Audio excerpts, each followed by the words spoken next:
काफी बच्चे काफी महिलाएं वहां से भी भेजी जा रही है, यहाँ से भी भेजे जा रहे हैं। जाहिर है गलती हो रहा है ना, क्योंकि जिनके साथ गलत होना था वो तो हुआ है, उनको सजा मिलनी चाहिए। हम सबको बहुत दुख है।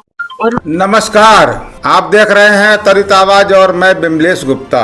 आज जब देश में राष्ट्रभक्ति की कसौटी पर सबकी परख हो रही है, तब सोचिए क्या आप मानेंगे कि सीआरपीएफ का एक जवान जो भारत में रहकर भारत की सुरक्षा का दायित्व संभालता है और जिसकी पत्नी खुद एक पाकिस्तानी है, देश की सुरक्षा पर तैनात उस सीआरपीएफ के सिपाही का क्या कर्तव्य होगा। ये कोई फिल्म की स्क्रिप्ट नहीं है, ये कोई फिल्म की कहानी नहीं है, ये है हिंदुस्तान की हकीकत। सीआरपीएफ जो भारत का अर्धबल है, उसका जवान जो हवलदार है ने शादी की है एक पाकिस्तानी महिला से, और यही सीआरएफ वो बल है जो हिंदुस्तान के साथ ही जम्मू कश्मीर की तीसरी लेयर की सुरक्षा संभालता है। अब आपको ले चलते हैं पुरानी यादों में। पुलवामा अटैक याद है, जहां हमारे 40 जवान शहीद हुए थे, और वो जवान कौन थे?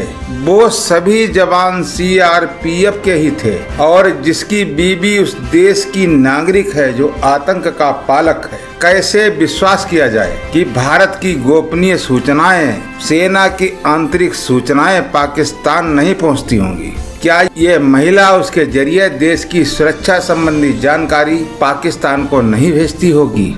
अगर भेजती है तो कौन जिम्मेदार है? अगर कुछ होता है तो कौन जिम्मेदार होगा? आज नहीं तो कल खतरा बनकर उभरेगा ही, क्योंकि कोई पति अपनी पत्नी से कोई बात छिपाता नहीं है, भले ही वो सामान्य नागरिक हो, नेता हो, अभिनेता हो अथवा सैनिक हो। अब मोदी सरकार ने इनेमी प्रॉपर्टी एक्ट तो बना दिया, अब वक्त है इनोमी सिटीजनशिप एक्ट लाने का। जो भी भारतीय नागरिक पाकिस्तानी महिला से निकाह करे उसे भारत की नागरिकता से बाहर कर देना चाहिए। ऐसे लोगों को सीधे पाकिस्तान डिपोर्ट किया जाना चाहिए। ये कोई मोहब्बत का मामला नहीं है, देश की सीमाओं की सुरक्षा से जुड़ा हुआ मामला है। ये कोई छोटा मामला नहीं है, ये हमारी अगली पुलवामा बन सकता है। अब आप क्या सोचते हैं, ये देशद्रोह नहीं तो क्या है? हालांकि उस पाकिस्तानी महिला के पति को सीआरपीएफ से बर्खास्त कर दिया गया है, लेकिन ऐसी कई महिलाएं हैं जिन्होंने हिंदुस्तानी युवकों के साथ शादी की, यहाँ रहीं, यहीं पर रहकर बच्चे पैदा किए और उन बच्चों को यहीं पर रहकर पढ़ाया लिखाया, राशन कार्ड में नाम जुड़वाकर राशन कार्ड का गल्ला भी लिया, आधार कार्ड बनवाया और इसके अलावा वोटर कार्ड भी बनवा लिया और वोट भी डाले। उन्होंने पाकिस्तान की नागरिकता नहीं छोड़ी, तो उन्हें कैसे भारत की आत्मीयता से जोड़ा जाए? वो हमेशा गद्दार थे, गद्दार हैं और आगे भी भविष्य में गद्दार ही रहेंगे। तो अब आप देखिए त्वरित आवाज की रिपोर्ट, और ये वीडियो अगर आपको अच्छा लगा हो तो कमेंट बॉक्स में जाकर जरूर बताएं कि हमारे देश की सीमाओं पर और पाकिस्तान से होने वाली इस घुसपैठ पर क्या हो रहा है, और जो हिंदुस्तान से औरतें पाकिस्तान के लिए भेजी जा रही है अब क्यों रो रही हैं, क्यों बिलख रही हैं। उनका यहाँ से जाना निश्चित हो चुका है, तो उन्हें जाना ही चाहिए। धन्यवाद। काफी बच्चे काफी महिलाएं वहां से भी भेजी जा रही है, यहाँ से भी भेजे जा रहे हैं। जाहिर है गलती हो रहा है ना, क्योंकि जिनके साथ गलत होना था वो तो हुआ है, उनको सजा मिलनी चाहिए। हम सबको बहुत दुख है। और मेरी दोनों गवर्नमेंट से यही अपील है कि आपसे रिक्वेस्ट की जाती है कि आप लोग जिनकी शादियां हुई हैं उनको वीज़े दिए जाएं, ताकि बच्चे माओ से और हस्बैंड वाइफ जो हैं वो दूर ना रहें। आप उनको तो कम से कम वीज़ा दें, दूसरे वीज़े ना दें। चाहे जिनकी शादियां हुई हैं उनको ऐसे वीज़े दें वो ना जा सकें। हमें ये भी मंजूर है कि आप हमें वापस ना भेजें।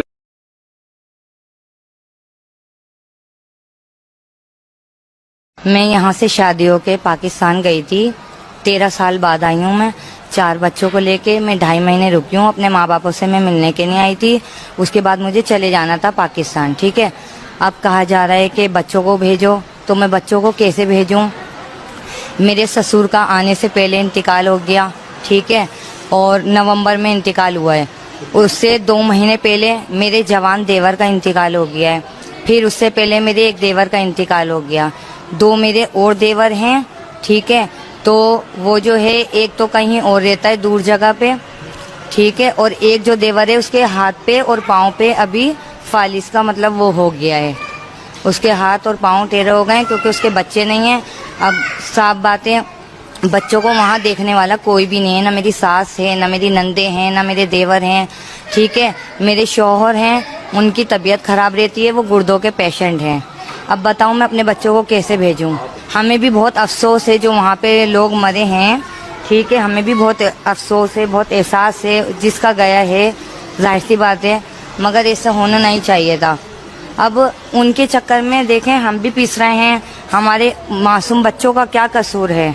सर जहाँ हम रहते हैं वहाँ तो ऐसा है ही नहीं, और मैं तो घर में रहती हूँ, वहाँ तो ऐसा कुछ है ही नहीं पाकिस्तान में। वो हमें नहीं पता इस बारे में कुछ भी, ठीक है, मगर जो हुआ वो गलत हुआ। देखो उन लोगों के साथ में भी, बस इससे ज्यादा मैं कुछ नहीं कह सकती क्योंकि बच्चों को संभालने वाला वहाँ मेरा कोई भी नहीं है। उसामा है। कहाँ से रहने? मैं उड़ीसा आया हूँ इस टाइम। उड़ीसा आए हम। वो कहाँ, पाकिस्तान कहाँ कर रहे हैं? पाकिस्तान रावलपिंडी इस्लामाबाद। तो क्या क्यों भेज रहे हैं, आपको क्या बताया? देखिए कुछ नहीं कह सकते, मेरे इस टाइम पे जो मेरा थॉट प्रोसेस बिल्कुल काम नहीं कर रहा, मैं टोटली ब्लैंक हो गया हूँ। अभी मैं करंटली मैं परसू कर रहा हूँ अपना बैचलर्स इन कंप्यूटर साइंस। मेरा फाइनल सेमेस्टर चल रहा है, जून में मेरे एग्जाम्स थे, तो मेरे कुछ और प्लान्स थे कि एग्जाम्स खत्म करके मैं जॉब्स के लिए इंटरव्यू के लिए मैं प्रिपेयर कर रहा था, लेकिन अचानक से जब सब चीज़ होना, ठीक है, ये बहुत अफेक्ट करती है। तो मेरा इस टाइम थॉट प्रोसेस बिल्कुल डिस्टर्ब हो गया है, ठीक है। मेरे को नहीं पता रिएक्ट कैसे करना है, क्या है क्या नहीं। अब जो चीज़ वहाँ पे हुई, किसने करी, क्या है क्या नहीं, वो किसका हक बनता है? एजेंसीज का हक बनता है उनको अच्छे से रिसर्च करके डीप उनका वो एनालाइज करके उनका आउटपुट देना। हम तो उसमें कुछ नहीं कर सकते ना। हाँ, हमें रिपोर्ट किया, हमें फ़ोन किया था नीचे पुलिस स्टेशन उड़ी से, बोला कि आप आ जाओ नीचे थाने में, तो हम लोग आगे सीधा हम लोग वहाँ जी पासपोर्ट इधर का नहीं बना हुआ? जी यहाँ का नहीं बना हुआ हमारा पासपोर्ट। हम एज ए पाकिस्तानी नेशनल्स वहाँ से पासपोर्ट अप्लाई करके थ्रू लीगल तरीके से आए थे हम, कितने सालों से? ठीक है। हम यहाँ पे 17 सालों से, हम 2008 में आए थे, 24/11/2008 में। तो हमने विद इन 15 डेज यहाँ पे आते ही हमने वीज़ा स्टे करवाया था। तो उस टाइम पे स्टेटहुड भी था, ठीक है, तो इनका अपना ये था। तो उसके बाद अचानक से जब चीज़ होना समझ नहीं आ रही कैसे करेंगे। सरकार को क्या करना चाहिए? सरकार से मैं यही अपील करूंगा, देखो सबसे पहले तो प्रैक्टिकली होकर सोचा जाए, ठीक है। सबसे पहले ये सरकार से मैं अपील करूंगा कि आप कुछ टाइम की मोहलत दे दें, कुछ हल निकालें, कुछ टाइम की मोहलत दे दें। अब जो फैमिलीज यहाँ पे पिछले 20-30 सालों से रह रही हैं, हमने वोट भी कास्ट किया, हमारे हर एक डॉक्यूमेंट्स यहाँ के बने, आधार कार्ड है, इलेक्शन कार्ड है, राशन कार्ड है, हमारा डोमिसाइल है मेरी यहाँ की, बाकी सारे डॉक्यूमेंट्स मेरे बने। अब मैं यहाँ से कहाँ जाऊँगा? मेरा 10th भी यहाँ से हुआ है, 12th भी मेरा यहाँ से हुआ है, मेरा बैचलर चल रहा है अभी। जो पहलगाम में हुआ तो आप समझते वो बुरा हुआ, उसकी वजह से? ऑफ कोर्स, देखो सबसे रिलीजन को आप छोड़ दो साइड पे, ठीक है। सबसे पहले हमारे पास ह्यूमैनिटी आती है। इट डजेंट मैटर कि आप किस रिलीजन से बिलोंग करते हो, सबसे पहले ऊपर इंसानियत आती है, ठीक है। तो अगर उस लिहाज से देखा जाए तो it's a very shameful act, it's literally a very shameful act for all of us, ठीक है।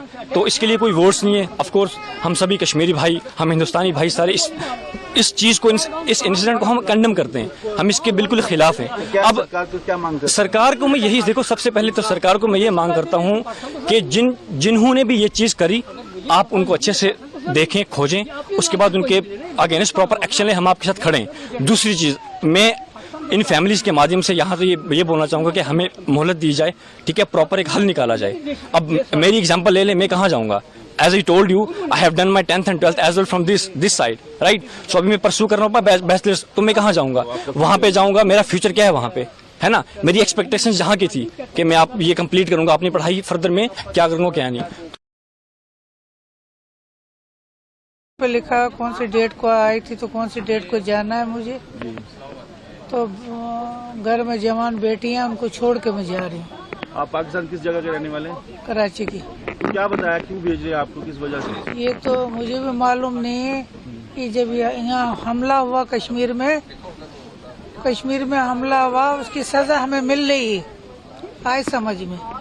मुझे 41 साल हो गए हैं यहाँ, ना माँ है, ना बाप है, ना बहन है, ना भाई है, मेरा कोई ठिकाना नहीं है, मैं बेसहारा हूँ।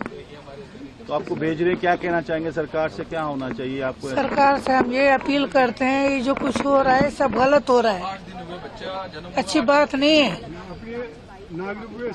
तो जो हुआ था, जो श्रीनगर में हुआ, वो आप समझते हैं कैसा? गलत हुआ, हम उसका साथ नहीं देते जी। हम कह रहे जिसने किया उसकी टांगे काट के टंगाओ, हम खुद भी देखेंगे, मगर उन्होंने हमारे साथ जुल्म किया भैया। हमें बच्चे जवान लड़कियां छोड़नी पड़ी है, कल को उनकी शादी होगी, माँ बाप को ढूंढेंगे वो, मैं क्या जवाब दूंगी? तो क्या कहना चाहते सर? मैं ये कहती हूँ, सरकार से अपील करना चाहती हूँ, जो हमारे साथ हो रहा है आप ये मत करिए, ये हो रहा है गलत। मेहरबानी करके हमारे पे कोई रहम खाइए। आप पाकिस्तान किस जगह की रहने वाले? कराची की। कराची।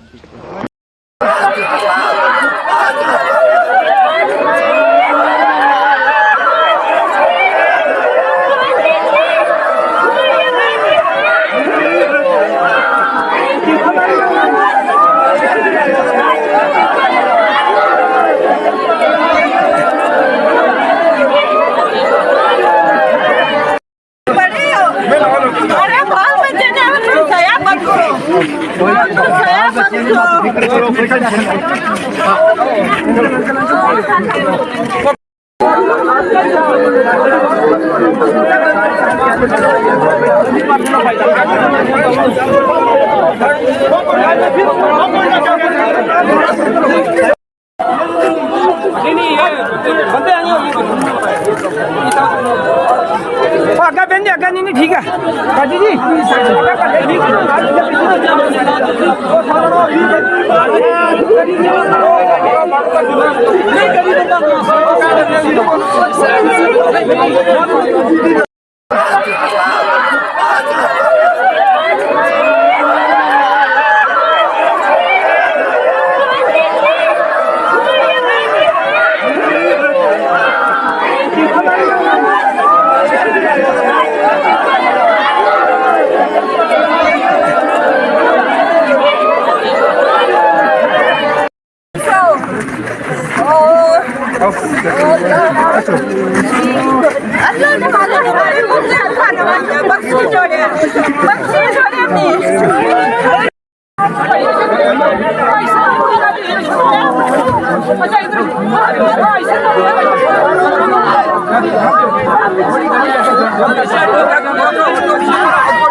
क्या लगता है? जी बिल्कुल, जो ये बाघा बॉर्डर के जरिए जो ये नया कानून निकला, इसके जरिए जो भेजे गए, तो इसमें मेरे वालिद साहब भी थे और बाकी मेरे 3 चाचू और थे और मेरी 5 जो हैं वो मतलब खाला फूफियां, यानी कि पूरे ये 9 थे। और ये मतलब ऐसे थे ना कि जो अरसाए मतलब तकरीबन 43 साल से यहाँ पर ये बस रहे थे और पहले ये इधर ही के थे, फिर गए वहां, उसके बाद यहाँ मतलब 40-50 साल हो गए इनको यहाँ रहायशी हैं। तो ये सरासर हमारे साथ नाइंसाफी है। गवर्नमेंट पर भी गवर्नमेंट को सोचना चाहिए कि पहले उनको देखना चाहिए कि मतलब कम से कम रिकॉर्ड पूरा देखना चाहिए कि 40-50 साल एक यूं समझे कि इंसान की पूरी जिंदगी होती है। तो ये हमारे साथ सरासर नाइंसाफी है। बिल्कुल हम गरीब परिवार से ताल्लुक रखते हैं और ये देखें मेरी छोटी छोटी बहनें ये रो रही हैं, अब क्या होगा इनका। हमारे सहारा वही थे सिर्फ वालिद साहब। तो हम ये मौजूदा हुकूमत से ये अपील करते हैं कि हमारे साथ इंसाफ किया जाए और जो भी हमारे गए हैं, मतलब जो हमारी फूफियां हैं, चाचू हैं, सब हमारे अपने हैं, अपना खून है सबका। मतलब वो इतने अरसे से आधी सदी यहाँ पर गुजारी उन्होंने। तो हम जो वक्ती हुकूमत है, हम उनसे ये मुतालबा करते हैं और उनसे ये इल्तिजा करते हैं, हाथ जोड़ के इल्तिजा करते हैं कि वो हमारी इस पुकार को सुने और इसके ऊपर कड़ी से कड़ी कार्रवाई करें और जो हमारे उधर गए हैं, जो भी फूफियां चाचे जो भी, तो उनको लिहाजा वापस भेजा जाए। ये इधर बच्चे रो रहे हैं, ये मेरी वालदा, इनका रो रो के बुरा हाल है। ये तो सरासर नाइंसाफी है। जो इंसान 40-50-60 साल के रहायशी हो, यहीं पर रहते हो, तो ये हो सकता है कि मतलब उनका खाता हो या उधर हो। चलो मानते हैं जो गवर्नमेंट ने ये ऐलान किया, हालात खराब हुए, जैसे भी हुआ ये, तो मतलब वो इधर वालों को उधर भेज रहे हैं या उधर वालों को इधर कर रहे हैं, मतलब वो मानते हैं। हम जो 15 दिन की छुट्टी आए थे, जिनका वीजा पासपोर्ट बना हुआ था, जो 1 महीने के लिए घूम के मतलब टूरिस्ट के तौर पर जो घूमने फिरने आते हैं, इधर उधर से इधर आते हैं या इधर से उधर जाते हैं, चलो वो मानते हैं, वो तो उन्होंने किए साइड। मतलब जो उधर से इधर आए थे वो उधर भेजे और जो उधर के इधर, मतलब इधर के जो उधर से बाघा बॉर्डर के जरिए भेजे। तो लिहाजा अब इसमें ये हुआ कि जो पुराने थे हमारे, ये भी रगड़े गए इसमें। मतलब ये तो सरासर एक नाइंसाफी है, हमारे साथ ये बहुत बड़ा जुल्म है और हुकूमत वक्त से हम ये मुतालबा करते हैं कि इस पर जरूर एक्शन लेना चाहिए। जो 40-50-60 साल हमारी पूरी जिंदगी ही इधर गुजर गई है, तो ये कैसे हो सकता है कि अब हम उधर पाकिस्तान है। मुफ्ताला है। कहाँ के रहने वाले आप? मैं मुजफ्फराबाद की रहने वाली हूँ, लेकिन मेरी शादी बारामूला में हुई है 6 साल पहले। मैं सऊदी अरब थी, सऊदी अरब से मैं यहाँ पर आई हूँ, जब मेरे दोनों बच्चे यहीं पैदा हुए हैं। तो ये अभी 40-50 दिन की ही है। तो हमें जो है कल परसों रात को अचानक इन्होंने बोला, हमें तो हम चूंकि हम एक लीगल तरीके से यहाँ पर लॉन्ग टर्म वीजा के थ्रू जो है वो स्टे कर रहे थे। 3 साल से मुसलसल हम एप्लीकेशन फिल कर रहे हैं, लेकिन हमें वो एप्लीकेशन कभी एक्सेप्ट नहीं होती है। लेकिन हमारी वेरिफिकेशन होती है, हर साल वेरिफिकेशन होती है और हर साल हम एप्लीकेशन फिल करते हैं। और कल परसों रात को अचानक से इन्होंने हमें बोला कि जो है आपको निकलना है क्योंकि आपकी एप्लीकेशन एक्सेप्ट नहीं हुई। और हम वेट कर रहे थे कब हमारी एप्लीकेशन एक्सेप्ट होगी, लेकिन एप्लीकेशन अभी तक हमारी एक्सेप्ट नहीं हुई। मगर स्टे हमें स्टे हुकूमत की तरफ से मिल रहा है, हर साल मिल रहा है। क्या आपको भेजा जा रहा है? हमें यही कहकर भेजा, हमें तो कुछ इस तरह बोला नहीं गया, हमें तो सिर्फ यही कहा गया कि आपको निकलना है यहाँ पे क्योंकि हुकूमत का ऑर्डर है। तो और उसकी वजह जो है बारामूला में हालात उसको आप कैसे देखते हैं? बारामूला में उसमें पहलगाम में जो हुआ था, उसमें जो हालात हुए उसको हम टेररिस्ट एक्टिविटी ही कहेंगे क्योंकि उसमें मासूम लोगों की जानें गई हैं। उसमें मासूम लोगों की जानें गई हैं जो कि ऐसा होना नहीं चाहिए था। उन लोगों को कड़ी से कड़ी सजा मिलनी चाहिए और जरूर मिलनी चाहिए। और उनकी सजा आपको भुगतनी पड़ती है जो उन्होंने गलत ये गलत है, ये तो इंसानियत के खिलाफ भी है ना, ये ह्यूमैनिटी के खिलाफ है। क्या चाहते हैं आप? क्या होना? हम ये चाहते हैं कि जो है हमें क्यों जो है हमारे बच्चों को क्यों इस चीज की सजा दी जा रही है? हमें वापस अपने मुल्क में अपने घर में वापस भेजा जाए। बच्चे हैं आपके? मेरे 2 बच्चे हैं, छोटे छोटे 2 बच्चे, एक 2 साल की है, एक 40 दिन की है। तो आपका पासपोर्ट पाकिस्तान का बना हुआ है? जी मेरा पासपोर्ट पाकिस्तान का। शुक्रिया। मैं मुजफ्फराबाद कश्मीर से हूँ। मैं कश्मीर से कितने साल से यहाँ रह रहे हैं? मुझे 3 साल हुए हैं यहाँ पर, 2.5-3 साल हुए हैं। आपके पति पुलिस में है? हाँ, मेरे पति पुलिस में 27 साल सर्विस हो गई उनकी। क्या नाम है? इफ्तिखार अली। वो पुलिस में है, उनको भी कहा कि वापस जाओ? उन्हीं को कहा, हमें नहीं कहा जी। लेकिन हम यहाँ कैसे रहेंगे? ये मेरे छोटे छोटे बच्चे हैं, ये किसके सहारे रह सकते हैं? ये रह सिर्फ उन्हीं का नाम आया कि उनको वापस? उन्हीं का नाम आया, लेकिन आप उन सरकार को हम ये कहते हैं कि पहले हमें मारो फिर उनको भेज दो, क्योंकि हमारा यहाँ पे कोई नहीं है। तो हम यहाँ कैसे रह सकते हैं? हमें किस उसमें ये इतनी सजा दे रहे हैं, हम पे रहम क्यों नहीं खा रहे? मेरे बच्चों पे क्यों नहीं रहम खा रहे? जी, ये कितने लोगों की लिस्ट निकली है? ये हमारे घर के 9 बंदे, ये बहन भाई हैं। और सबको वापस जाना? सबको वापस जाना है। कल से इन्होंने यहाँ रखा हुआ है चौकी पे। नकल खसरा गिरदावरी 173 कनाल जमीन इनके नाम पे है। ठीक है जी। ये इनके जो वोट दिए हैं, वोटर लिस्ट, ये है इनका शजरा निसब। ये सारा कुछ होने के बाद बेसिकली हुआ क्या है कि 65 के अंदर जब जंग हुई, जंग के दरमियान में आपको आज भी पता है कि भाई आधा मेंढर हमारा उस तरफ है, आधा पुंछ डिस्ट्रिक्ट जो हमारा उस तरफ है। पुंछ हमारी एक जमाने में रियासत हुआ करती थी, वो रियासत तोड़ के हमारे डिस्ट्रिक्ट है आज, तो आधी से ज्यादा पीओके की तरफ है। एक तरफ से हम कहते हैं कि पाकिस्तान ऑक्युपाइड कश्मीर जो है वो हमारा है। आज भी हमने 25 सीटें वहाँ पर वैकेंट रखी हुई है। समरीन नाम है मेरा। समरीन जी। जी समरीन जी, आप यहाँ पर आई हैं, दिल्ली पुलिस का ऑफिस है, क्या दिक्कत आ रही है? क्यों आई हैं? मुझे वापस किया जा रहा है। मेरी क्या गलती है? मेरा क्या कसूर है? मुझे किस बात की सजा दी जा रही है? मुझे बस इतना जवाब जानना है। करता कोई है, भरता कोई है। तो आप कितने टाइम पहले यहाँ पर आई थी? मैं सितंबर में आई थी, अक्टूबर में मैंने शादी करी थी इनसे यहाँ पर आकर। तो आपके पास क्या वीजा वगैरह, लॉन्ग टर्म वीजा जो होता है वो मैंने जमा करवा रखी थी, पेंडिंग पर थी। अभी मिला नहीं? अभी इन्होंने दिया नहीं। इतने महीने हो गए, सारे हमने रूल्स फॉलो करे इनके, लेकिन फिर हमें किस बात की सजा दी जा रही है? बस मुझे ये जानना है। तो अब यहाँ पर आप आए हैं, क्या बोला गया है? कब तक? वो कह रहे हैं ऊपर से ऑर्डर है, ऊपर से ऑर्डर है। तो आप कितना टाइम में आपको वापस भेजने के लिए कहा जा रहा है? कल आज बोल दिया कि चले जाओ। आपकी लास्ट ईयर ही शादी हुई है सितंबर में? ये अक्टूबर में 12 अक्टूबर को शादी की है। तो लॉन्ग टाइम वीजा अभी तक इन्होंने नहीं दिया। इसमें हमारा तो कसूर नहीं है ना, इनको तो अप्लाई करना चाहिए ना। अब जिनका नहीं है उनको भेज रहे हैं, जिनको मिल गया उनको नहीं भेज रहे हैं। अब जिनका नहीं है उनका क्या कसूर है? तो आप क्या वहाँ से वीजा पर आई थी? मैं भी वीजा पर ही आई थी, वीजा लेकर आई थी। कितने टाइम के लिए? सितंबर में। नहीं, कितने टाइम का वीजा? हमारा 1.5 महीने का वीजा था। अच्छा, 1.5 महीने का वीजा। 1.5 महीने के बाद वीजा वो एक्सपायर हो गया। फिर मैंने शादी कर ली थी ना। अब ये लोग मुझे लॉन्ग टर्म वीजा देते हैं, लेकिन अभी तक दी नहीं इन्होंने। इतना परेशान कर रहे हैं हम। वीजा इतनी मुश्किलों से लेकर आए, 7 महीने में तो हमारी वीजा ही आई थी। हमें वीजा मिलने में भी बहुत मुश्किल है। बताएं हमारा क्या कसूर है इसमें? जो आते जाते उनका क्या कसूर है? उनके लिए तो कोई चीज निकाले नहीं है। एक सवाल ये है कि जिस तरह से पहलगाम में हुआ और सर देखिए, उसमें तो हमारा कसूर नहीं है ना, उसमें तो हम लोग नहीं है, उसमें तो हमारा कसूर नहीं है। मैं तो कहती हूँ जिसने किया है गलत बहुत हुआ है, जिसने किया उसको सजा दो। हम पब्लिक का क्या कसूर है? हमें क्यों घसीटते हो इन चीजों में? बस मुझे इस बात का करना है जवाब। तो अब आप वापस कैसे जाएंगे? फ्लाइट से जाएंगे या फिर वाघा बॉर्डर से? बस से फिर वाघा बॉर्डर। पाकिस्तान। तो आप कहाँ कब आई थी इंडिया के वीजे के लिए? मैं सितंबर में आई थी, 1.5 महीने की वीजा पर। यहाँ अपने मामू के घर होने, तो उनके मतलब शादी हो गई फिर मेरी, और 6 महीने के लिए मैंने नूरी वीजा के लिए अप्लाई किया था, पर मुझे दिया नहीं गया नूरी वीजा। मतलब मैं पेंडिंग पर थी, तो अब अचानक से बोल दिया कि आप जो हैं वो जाएंगे। तो आज जब वापस जा रहे किस वजह से वापस जा रहे हैं? वही कि अभी मेरी आई नहीं ना, LTP वीजा नहीं आई ना मेरी, इस वजह से मुझे जाने को बोल दिया। आपकी शादी इधर हुई है? हाँ, शादी इधर हुई है। अब रहते पाकिस्तान? रहती पाकिस्तान में। तो जो हालात हुए, जो हमला हुआ, तो उसको कैसे देखते हैं आप? भाई जिन्होंने किया है, मैं तो कहूँगी उनसे जाके पूछा जाए इसमें हमारा क्या कसूर है? हमें क्यों निकाला जा रहा है? हमें क्यों सजा दी जा रही है? हमारे साथ जो हो रहा है इसका जिम्मेदार कौन होगा?